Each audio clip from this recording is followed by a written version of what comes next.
Well, hello there again, folks. Just doing another quick little video update on the Gilera runner engine.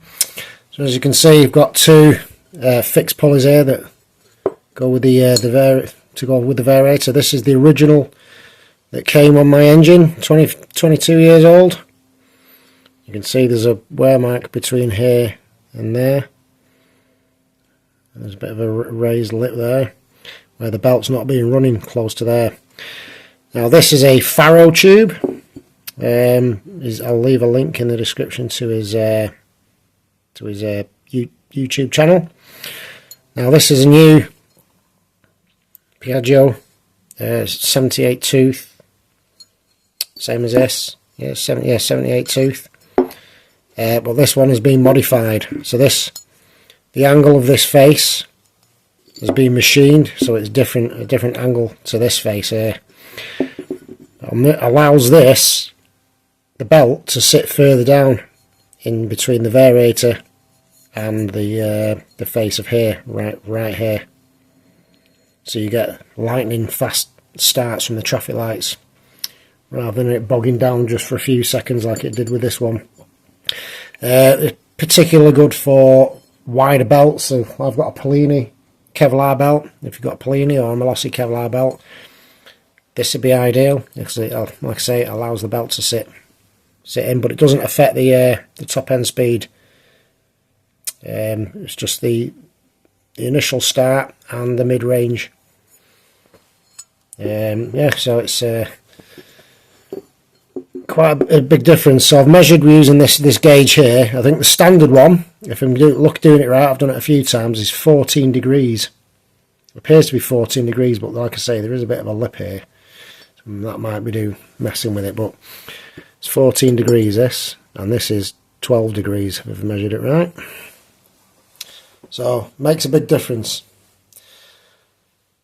So this is the original washer that came with the original variator that sits in the thing there. I don't know if you can see it. There's quite a lip there above the washer. It's about 1 millimetre, and you'd probably fit another of these washers in there, which you'd think would have the same effect, pushing it away, which it probably would, but then again, the thickness is the same here, so you won't be able to get all your nuts on with all the threads on the end of the crank, and your splines probably won't fit your kickstart boss. So this is the better idea, but I'll just put this into here, and this one sits flush, completely flush with the washer, which is nice. So got the variator in. The pulley variator comes with this. It's 0.45 mil when I measured it. It's supposed to be 0.5 mil, but 0.45 mil. And it says to use that if you're using the pulley belt.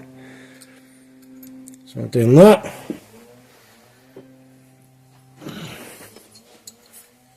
So obviously got the pulley, got the washer,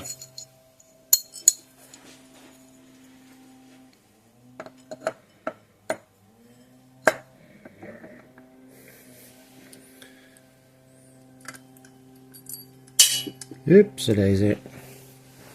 So that just catches on there. It will go in a bit more when I've put the washer on.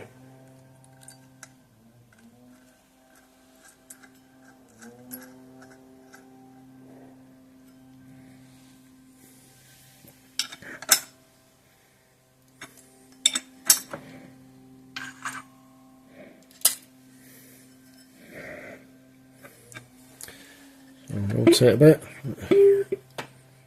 Sits in. I'm just going to nip it up as tight as I can get it without a holding tool. Just give it another spin. Get it to seat right.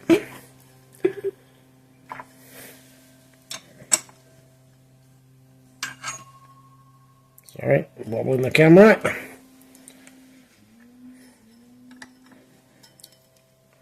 As you can see, the nut goes all the way on. I'll just bring you around that way. So the nut's on completely. Yeah.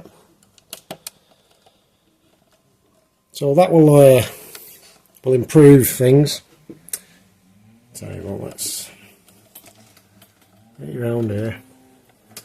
So yeah, nice. It still works with the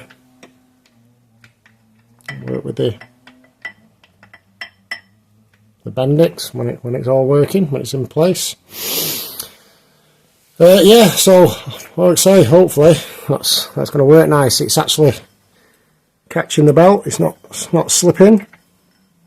Well, it's not like tying right down, but when it is, it'll just grip just enough just to move the belt. And obviously, when you start revving the engine, the variator moving part of the pulley will start pushing against it and will grip it tighter. Yeah, I'm hoping this transmission setup is going to work quite well. So I say, you can see I've got the blue torsion spring in there, which is I think it was 15% more than the original Piaggio one. Certainly better than it moves. Seems to move better. I mean, it falls in better. Let's just rotate this again. I'll just show you at the back here as well. The